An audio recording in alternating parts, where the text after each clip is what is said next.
दोस्तों इस वीडियो में आप देखेंगे एक रशियन फैंटेसी मूवी की कहानी। रहस्य और रोमांच से भरपूर ये शानदार फिल्म आप लोगों का भरपूर मनोरंजन करेगी, इसलिए वीडियो को पूरा आखिर तक जरूर देखें। चलिए अब कहानी शुरू करते हैं। फिल्म की शुरुआत होती है मैदान में लगे हुए सेना के एक शिविर को दिखाते हुए। यहाँ हो रही हर सैन्य गतिविधि पर टीले के पीछे छिपकर सलाउद्दीन नाम का एक राजकुमार नजर रख रहा होता है। शिविर की टोह लेने के बाद वो चुपचाप घोड़े पर सवार होकर अपने किले की ओर निकल पड़ता है। यहाँ से अपने किले पर पहुंचकर वो अपने पिता सुल्तान से कहता है, यूरोप के सम्राट डेविड की विशाल सेना यहाँ से कुछ ही दूरी पर मैदान में डेरा डाले हुए है। जल्दी ही वो हमारे इस किले तक पहुंच जाएंगे। हमारे मुट्ठी भर सैनिक उनका मुकाबला नहीं कर सकते। ऐसे में आप हमारे कुल के लोगों को लेकर किसी सुरक्षित स्थान पर निकल जाइए। सुल्तान कहता है, अगर ऐसी बात है तो हमारी जेल में बंद डेविड के सैनिकों को मार डालो और हमारे इस किले को जलाकर राख कर दो, क्योंकि मैं नहीं चाहता जिस विरासत पर हमने और हमारे पूर्वजों ने राज किया उसे यूरोप का शासक लूट ले। एक बात और, इस तरह के खास चिन्ह वाले आदमी की तलाश करना। भविष्यवाणी के अनुसार तूफान में पैदा होने वाला वो शख्सी अराजकता समाप्त करके इस पूरे क्षेत्र में शांति ला सकता है। तो राजकुमार सलाउद्दीन गले लगाकर उन्हें अलविदा कहता है। फिर जैसा कि उसके पिता ने निर्देश दिया था उसी अनुसार राजकुमार सलाउद्दीन के कहने पर उसके सैनिक जेल में बंद सम्राट डेविड के 2 लड़ाकों को पकड़कर उन्हें मौत की सजा देने के लिए लेकर जाते हैं। उनमें भारी भरकम शरीर वाला योद्धा होंजा अपने साथी पॉल से कहता है, अब हम सीधे ऊपर मिलेंगे। हालांकि इससे पहले कि जल्लाद उन दोनों की गर्दन काट पाता कि तभी एक तीर जल्लाद की पीठ पर लगता है और वो गिर जाता है। ये तीर सम्राट डेविड के उप सेनापति थंडर ने चलाया था। जल्लाद के गिरते ही होंजा और पॉल उसके आसपास खड़े सैनिकों से भिड़ जाते हैं, जबकि उप सेनापति थंडर किले की दीवार पर रस्सी फंसाकर उसके सहारे सरकते हुए उस मंच पर पहुंच जाता है जहां होंजा और पॉल को सजा मिलने वाली थी। वहां पहुंचकर थंडर कुछ सैनिकों को मारकर होंजा और पॉल के बंधन खोल देता है, जिसके बाद तीनों मिलकर सैनिकों को मारना शुरू कर देते हैं। इस लड़ाई के दौरान ही थंडर किले से कुछ दूरी पर तीर फेंककर अपने सेनापति और सैनिकों को किले के अंदर आने का संकेत देता है, तो सेनापति घुड़सवार सैनिकों के साथ किले की ओर बढ़ने लगता है।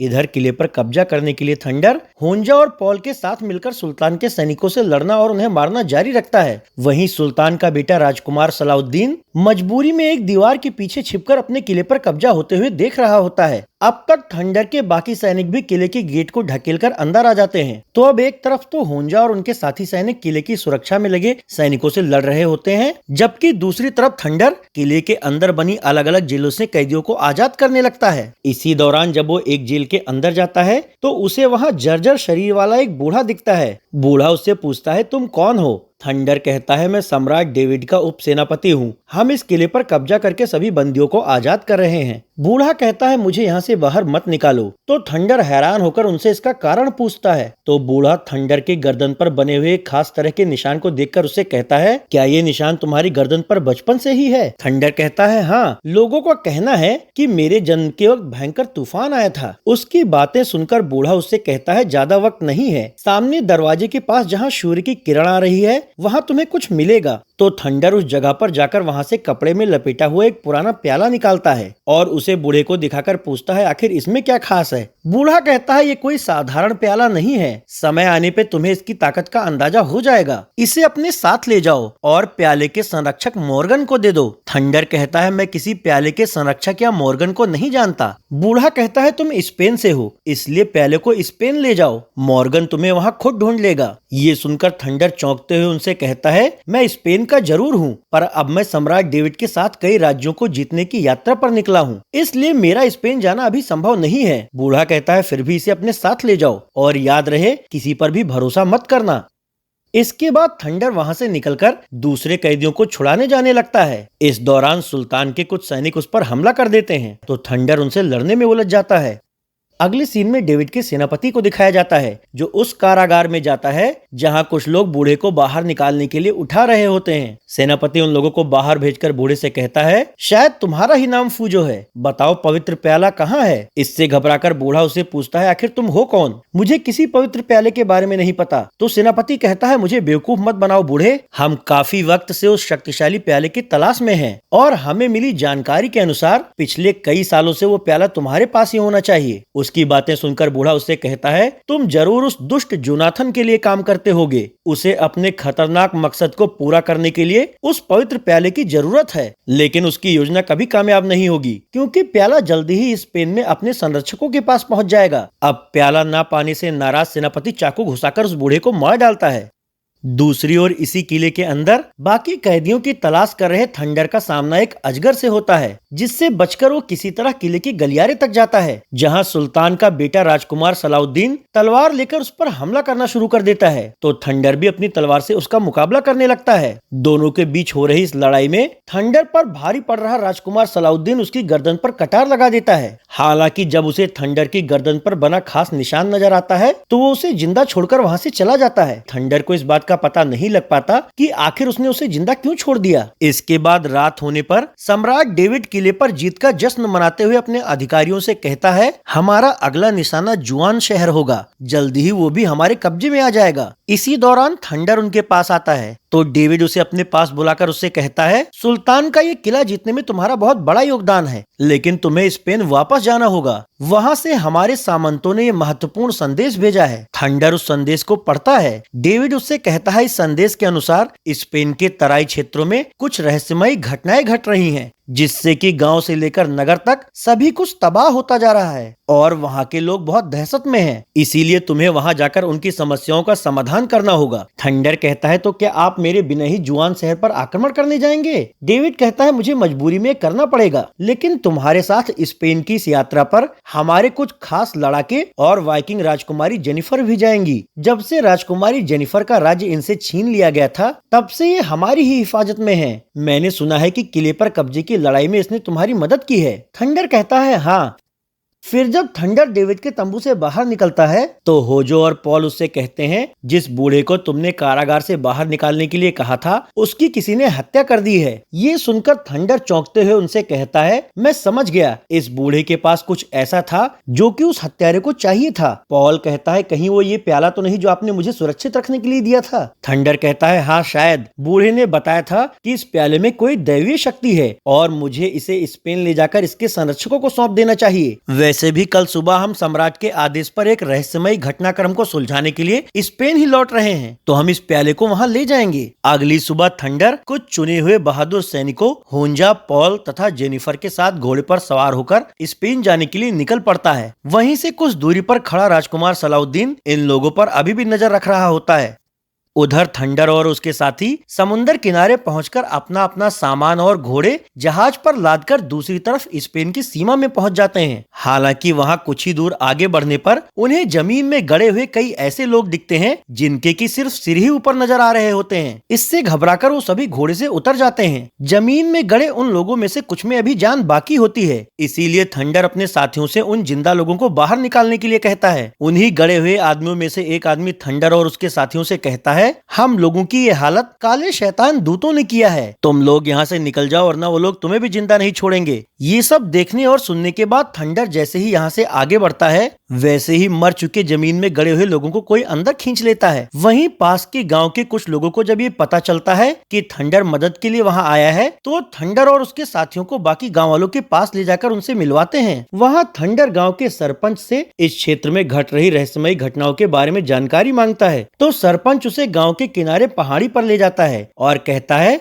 पहाड़ों के पास अल्केजर की भूमि है। पहले वहाँ खेती बाड़ी होती थी, पर 3 साल पहले उत्तरी इंग्लैंड से कुछ अजनबी लोग यहाँ आए। उन्होंने उस भूमि के मालिकों को डराकर भगा दिया, जिससे कि अब जमीन के मालिक डर के साए में गरीबों की तरह जी रहे हैं। हम सभी किसानों, मजदूरों और हर नागरिक को उन शैतानी लोगों को अनाज से लेकर मवेशी तक सब कुछ कर के रूप में देना पड़ता है। जोनाथन नाम का एक दुष्ट आदमी उन काले शैतानी लोगों पर राज करता है। उसने अपना एक किला भी बनाया है, जहाँ वो एक डायन के साथ मिलकर काली शक्तियों का प्रयोग करते हैं। हालांकि कोई नहीं जानता कि उन लोगों का असली मकसद क्या है, पर इतना जरूर है कि वो लोग कुछ बहुत ही खतरनाक करने वाले हैं, क्योंकि हमें हाल के दिनों में कई इंसानों की बलि देने की सूचना मिली है। सरपंच इसे बता ही रहा होता है कि तभी वहाँ गांव का एक लड़ाका आता है और उन सबसे कहता है, हमें ऐसी जानकारी मिली है कि आने वाले सूर्य ग्रहण पर शैतान के वो दूत कोई खास अनुष्ठान करने वाले हैं। थंडर कहता है, क्या इन पहाड़ों से होकर उन शैतानों के अड्डे पर पहुंचने का कोई रास्ता है? गांव का वो लड़ाका कहता है, पहाड़ों वाले रास्ते से जाने वाला कभी वापस नहीं आता, इसलिए हमें पीछे मौजूद गिद्ध घाटी से होकर जाना होगा। थंडर कहता है, ठीक है, हम गिद्ध घाटी से होकर वहां जाएंगे। जिसके बाद थंडर अपने दो खास लड़ाकों को गिद्ध घाटी के रास्ते पर आगे जाकर टोह लेने के लिए कहता है।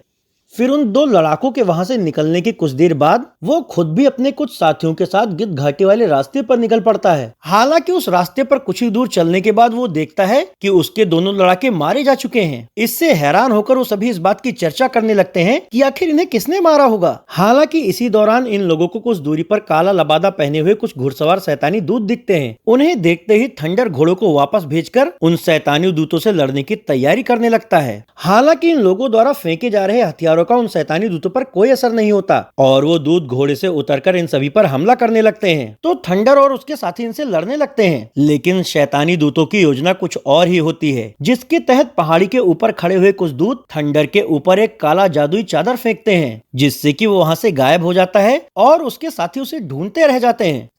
कुछ देर बाद जब थंडर की आंख खुलती है तो वो खुद को किसी कैद खाने के पिंजरे में बंद पाता है। उसी वक्त कैद खाने का दरवाजा खुलता है और उसके सामने शैतानी दूतों का मास्टर जोनाथन आता है। वो थंडर से कहता है, मुझे जिस पवित्र प्याले की तलाश थी वो तो मुझे तुम्हारे पास से मिल गया है, पर इस प्याले में एक खास मणि जड़ी हुई थी, उसके बिना इसकी शक्ति काम नहीं करेगी। अगर जिंदा रहना चाहते हो तो मणि भी मेरे हवाले कर दो। थंडर कहता है, मुझे किसी मणि के बारे में कोई जानकारी नहीं है, अगर होती भी तो मैं तुम्हें कभी नहीं बताता, क्योंकि इस पवित्र प्याले को अपने संरक्षकों के पास होना चाहिए, ना कि तुम जैसे शैतानों के पास। इस पर जोनाथन उससे कहता है, संरक्षकों के समूह में कोई जिंदा नहीं बचा है। इसी दौरान डेविड का सेनापति भी वहां आता है। उसे वहां देखकर थंडर उससे कहता है, अब मुझे पता चल गया, बूढ़े को प्याले के लिए तुमने ही मारा होगा। तुम हमारे सम्राट से गद्दारी करके इस दुष्ट की गुलामी कर रहे हो। ये सुनकर जोनाथन थंडर से कहता है, हाँ, ये मेरे लिए ही काम करता है और अब तुम्हारे साथ जो होने वाला है उससे तुम मणि का पता बताने के लिए मजबूर हो जाओगे।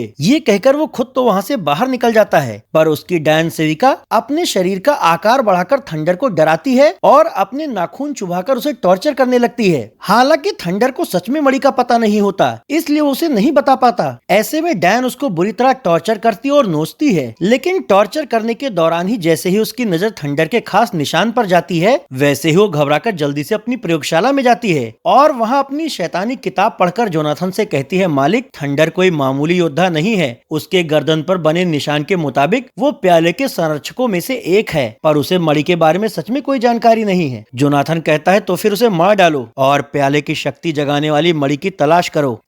इसके अगले सीन में जोनाथन के किले में बने कारागार की पहरेदारी कर रहे सैनिकों को दिखाया जाता है। उसी वक्त लबादा ओढ़े एक बूढ़ा शख्स उन्हें अपनी छड़ी से मार मार के बेहोश कर देता है और कारागार के अंदर पहुंचकर थंडर को छुड़ा लेता है। वो बूढ़ा ही प्याले का मुख्य संरक्षक मॉर्गन होता है। थंडर को यहाँ से बाहर निकालने के लिए वो एक योजना के तहत पास के गाँव के सरपंच को इस किले में बुलवाता है। सरपंच अनाज का कर पहुँचाने के बहाने घोड़ा गाड़ी लेकर किले के सामने आता है और सैनिकों को बेवकूफ बनाकर संरक्षक मॉर्गन तथा थंडर को यहाँ से बाहर निकाल ले जाता है। गांव पहुंचने पर जब राजकुमारी और उसके साथी थंडर की ऐसी जख्मी हालत देखते हैं तो लोग बहुत दुखी हो जाते हैं। उस रात उसका इलाज किया जाता है और सभी इस उम्मीद में होते हैं कि शायद थंडर की जान बच जाए। अगली सुबह संरक्षक मॉर्गन सभी गाँव वालों से कहता है, आप सबको एकजुट होकर जोनाथन के खिलाफ लड़ना होगा। गाँव वाले कहते हैं, उससे लड़ने से अच्छा है हम लोग भी कहीं भागकर छिप जाएं। ये सुनकर संरक्षक मॉर्गन उनसे कहता है, इससे कुछ नहीं होगा, क्योंकि आने वाले सूर्य ग्रहण को वो पवित्र प्याले की शक्ति से एक अनुष्ठान करके नरक का द्वार खोल देगा और उस द्वार से शैतानी सेना को धरती पर बुलाकर वो पूरी दुनिया में अंधकार फैला देगा। अब तक थंडर भी ठीक होकर उनके पास आ जाता है, जिससे गांव वालों का मनोबल बढ़ जाता है और वो सभी जोनाथन के खिलाफ लड़ने के लिए तैयार हो जाते हैं। इसके बाद संरक्षक मॉर्गन थंडर को झरने के पास ले जाकर उससे कहता है, तुम्हारे माता पिता भी एक संरक्षक थे। जब शैतान के निर्देश पर जोनाथन ने सभी संरक्षकों के साथ साथ तुम्हारे माँ बाप की हत्या की तब हम में से कुछ ने तुम्हारी जान बचाकर तुम्हें यहाँ से दूर सम्राट के अधिकारियों के यहाँ भेज दिया था और हमारे एक वफादार बूढ़े साथी ने प्याले की सुरक्षा के लिए खुद को एक कैदी बना दिया, जबकि प्याले की शक्ति जगाने वाली ये मणि मेरे पास है। ये सब बताने के बाद मॉर्गन जैसे ही वहाँ से हटता है, राजकुमारी थंडर के पास आकर उससे अपने प्यार का इजहार करने लगती है। हालांकि तभी सेनापति के लड़ाके थंडर को मारने आते हैं तो थंडर उनसे लड़ने में व्यस्त हो जाता है। इसी का फायदा उठाकर सेनापति राजकुमारी को वहाँ से पकड़ ले जाता है। इधर थंडर से लड़ रहे सैनिकों को राजकुमार सलाउद्दीन तीर चलाकर मार गिराता है तो थंडर सलाउद्दीन को धन्यवाद देते हुए कहता है, और आज तुमने फिर से मेरी जान क्यों बचाई? सलाउद्दीन कहता है, मैं सुल्तान का बेटा हूँ। मेरे पिता ने कहा था तुम्हारे जैसा निशान वाला व्यक्ति दुनिया में शांति लाएगा, इसीलिए मैं तुम्हारा साथ दे रहा हूँ।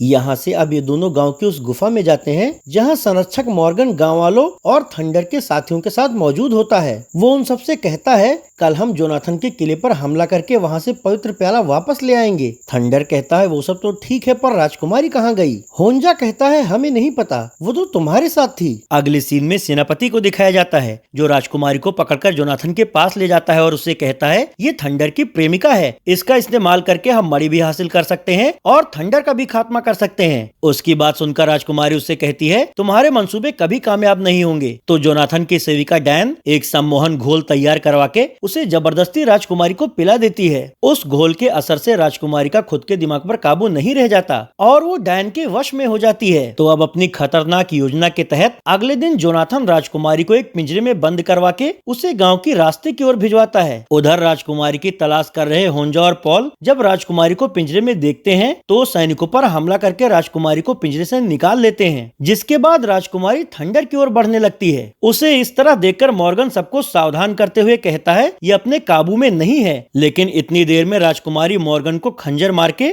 थंडर को पहाड़ी से नीचे ढकेल देती है। किसी को कुछ समझ में नहीं आ रहा होता कि आखिर राजकुमारी ऐसा क्यों कर रही है। सबकी इसी दुविधा का फायदा उठाकर राजकुमारी बूढ़े मॉर्गन की गर्दन से मणि छीनकर एक घोड़े से भाग निकलती है। ये देखकर मॉर्गन होंजा और पॉल से कहता है, उसका खंजर मेरी जेब में रखी किताब में लगा, इसीलिए मैं जिंदा बच गया। वहीं पास में थंडर चट्टान पकड़कर लटकने की वजह से खाई में गिरने से बच जाता है। अब उसकी आवाज सुनकर होंजा और पॉल उसे ऊपर खींचते हैं। दूसरी ओर सम्मोहित राजकुमारी मणि ले जाकर जोनाथन को दे देती है। हालांकि फिर थोड़ी देर में सम्मोहन रसायन का असर खत्म होने पर जब राजकुमारी का सम्मोहन टूटता है तो जोनाथन उससे कहता है, तुमने तुम्हारा काम कर दिया है। हैरान राजकुमारी पूछती है, आखिर मैंने क्या किया है? मैं तुम जैसे अधर्मी लोगों के लिए कभी काम नहीं करूंगी। इस पर जोनाथन और डैन हंसते हुए उससे कहते हैं, तुमने न सिर्फ मॉर्गन और थंडर की हत्या कर दी है बल्कि हमारे लिए मणि भी ले आई हो। ये सुनकर राजकुमारी गुस्से और दुख से भर जाती है, पर अब क्योंकि जोनाथन का काम हो चुका होता है इसीलिए वो राजकुमारी को फिर से कारागार में डलवा देता है। वहाँ मौजूद सेनापति जोनाथन से पूछता है, हमें आगे क्या करना है? तो जोनाथन डैन और सेनापति से कहता है, 1-2 दिन में सूर्य ग्रहण लगने वाला है, अनुष्ठान की तैयारियां करो और शैतानी दूतों को भी सतर्क कर दो ताकि उस अनुष्ठान में कोई बाधा न डालने पाए। अगले सीन में गांव की गुफा में मौजूद थंडर और उसके साथियों के साथ मॉर्गन को दिखाया जाता है, जहाँ गाँव का एक लड़ाका सबको जोनाथन के किले का नक्शा दिखाता है। उसे देखकर मॉर्गन सबसे कहता है, सूर्य ग्रहण के दौरान जोनाथन अपने शैतानी अनुष्ठान महल के ऊपरी गुम्बद के नीचे करेगा। ऐसे में हमें किसी भी तरह मणि और प्याला वापस हासिल करके अनुष्ठान पूरा होने से रोकना होगा। थंडर कहता है, भले ही हमारे पास नक्शा है लेकिन वहाँ हर जगह पहरेदारी होगी, ऐसे में हम अंदर कैसे दाखिल होंगे? सरपंच कहता है, किले के अंदर जाने के लिए गुफा से एक पतला संकरा रास्ता भी है जो कि कई सालों से बंद है। अगर उसे किसी तरह खोल दिया जाए तो हम में से 1-2 लोग किले में घुसकर वहाँ का फाटक खोल सकते हैं। सभी लोग इस योजना से सहमत होते हैं। अब क्योंकि पॉल और गाँव का एक लड़का बहुत पतले दुबले होते हैं, इस वजह से किले का गुप्त रास्ता खोलने के लिए वो दोनों सक्रिय छेद वाली गुफा के द्वार में दाखिल हो जाते हैं। जबकि बाहर मॉर्गन थंडर से कहता है कि उदंती के अनुसार शैतान लूसीफर के हाथ से मणि खो जाने की वजह से नर्क तक एक गहरा गड्ढा खुल गया था और लूसीफर शैतान उसी में समा गया। अब जोनाथन सूर्य ग्रहण के दिन उस मणि और प्याले के जरिए उस गड्ढे को खोलकर शैतान और उसकी सेना को धरती के ऊपर वापस बुलाना चाहता है। इसके अगले सीन में पॉल और गाँव के एक लड़ाके को दिखाया जाता है जो सक्रिय सुरंग से किले के गुप्त रास्ते की ओर बढ़ रहे होते हैं। रात होने पर थंडर और उसके सहयोगी गुफा के पास गुप्त द्वार खुलने का इंतजार कर रहे होते हैं, लेकिन जब गुफा का गुप्त द्वार नहीं खुलता तो वो लोग निराश हो जाते हैं और एक दूसरी योजना बनाते हैं। इसके अगले दिन डैन और जोनाथन किले के ऊपरी कक्ष में इस अनुष्ठान करने के लिए जाते हैं, जबकि सेनापति सैनिकों के साथ किले की सुरक्षा व्यवस्था देखने में लगा होता है। इसी दौरान पॉल और उसका ग्रामीण साथी गुप्त रास्ते के जरिए किले में दाखिल हो जाते हैं। उधर दूसरी योजना के तहत सरपंच किले के बाहर घोड़ा गाड़ी लेकर आता है और सैनिकों से कहता है, हम अनुष्ठान के लिए इंसानी सिर लेकर आए हैं। सैनिकों को लगता है कि वो सच बोल रहे हैं, इसीलिए वो उसे अंदर जाने देते हैं, पर घोड़ा गाड़ी में मुर्दा सिर की बजाय पुआल के बीच छिपे हुए थंडर के आदमी होते हैं। अगले सीन में डैन को दिखाया जाता है, जो अनुष्ठान शुरू करने के लिए राजकुमारी का खून निकालती है। वहीं जोनाथन गुम्बद से नीचे आ रही सूर्य की रोशनी के नीचे पवित्र प्याले को रख देता है। फिर डैन उसमें राजकुमारी के खून की बूंदे डालती है और ये दोनों पूरा सूर्य ग्रहण लगने का इंतजार करने लगते हैं। वहीं किले के अंदर दाखिल हो चुके थंडर, हुंजा और सलाउद्दीन अपने बाकी साथियों को सतर्क रहने को कहकर खुद दबे पांव गुम्बद वाली मीनार के निचले हिस्से में जाते हैं, जहां से रस्सी फंसाकर ये सभी किले के ऊपरी हिस्से में चढ़ने लगते हैं। ऊपर पहुंचकर थंडर अनुष्ठान वाले कक्ष की ओर बढ़ने लगता है, जबकि उसके साथी वहां मौजूद सैनिकों से लड़ने लगते हैं। ऐसे में किले पर हो रहे आक्रमण को देखकर जोनाथन के काले शैतानी दूत भी सक्रिय हो उठते हैं। दूसरी ओर थंडर एक रस्सी से झूलते हुए गुम्बद की छेद से अंदर जाता है और अनुष्ठान की प्रक्रिया कर रहे जोनाथन के हाथ से प्याला छीन लेता है। उसे वहां देखकर राजकुमारी उसे बताती है कि वो उनके वश में थी, तो थंडर उसके बंधन काटकर उसे आजाद कर देता है। अब तक जोनाथन के सैनिक थंडर पर टूट पड़ते हैं, तो वो बड़ी ही बहादुरी से अपनी तलवार लेकर उन सबसे भिड़ जाता है। यहाँ वो जोनाथन और उसके सैनिकों से लड़ रहा होता है और वहाँ किले के निचले हिस्से में उसके साथी शैतानी दूतों और सेनापति के सैनिकों से। लड़ाई के दौरान जोनाथन थंडर से कहता है, मैं तुम्हें अनुष्ठान खराब नहीं करने दूंगा। ये कहकर वो उस पर तलवार से ताबड़तोड़ वार करता है, लेकिन थंडर उसके हमले से बचते हुए उसे अपनी तलवार से कड़ी टक्कर दे रहा होता है। वहीं पास में राजकुमारी डैन से लड़ने में उलझी हुई होती है। कुछ देर ये लड़ाई जारी रहती है, जिसमें कि जोनाथन थंडर को नीचे गिराकर उससे प्याला छीन लेता है और उस प्याले के जरिए अपना अनुष्ठान फिर से शुरू कर देता है। वहीं किले के छत वाले हिस्से पर शैतानी दूतों से लड़ रहे थंडर के साथी भी हारने लगते हैं। ऐसे मुश्किल वक्त में मॉर्गन उड़ने वाले गुब्बारे में वहां पहुंचता है और नीचे किले पर कई सारी जलती हुई लालटेनें फेंककर हमला कर देता है। उन जलती हुई लालटेनों की चपेट में आने से जोनाथन के सैनिक और शैतानी दूत कमजोर पड़ने लगते हैं। इधर गुम्बद के अंदर जोनाथन आधे से ज्यादा अनुष्ठान पूरा कर चुका होता है, जिससे कि पाताल द्वार खुलने लगता है। ये देखकर थंडर अपनी जान दांव पर लगाकर जोनाथन को उसी गड्ढे में नीचे गिराने की कोशिश करता है। इन दोनों के इस द्वंद के दौरान ही राजकुमारी जैसे ही तलवार घुसाकर डैन को मारती है, वैसे ही डैन के काले जादू से उत्पन्न हुए शैतानी दूत भस्म हो जाते हैं। ग्रहण खत्म हो रहा होता है। ऐसे में जोनाथन थंडर की गर्दन पकड़कर उसे पाताल से ऊपर आ रहे शैतानी जीव के मुंह में गिराने की कोशिश करता है, पर थंडर उसका दांव पलटकर उसका उल्टा कर देता है, जिससे कि जोनाथन शैतानी जीव का शिकार बनकर मारा जाता है और उसका अनुष्ठान अधूरा रह जाता है। जोनाथन के मरते ही उसके सभी सैनिक आत्मसमर्पण कर देते हैं। इससे पूरे क्षेत्र में शांति व्यवस्था फिर से कायम हो जाती है, जबकि थंडर राजकुमारी से शादी करके इस क्षेत्र का नया राजा बन जाता है और इस तरह ये फैंटेसी फिल्म यही खत्म हो जाती है।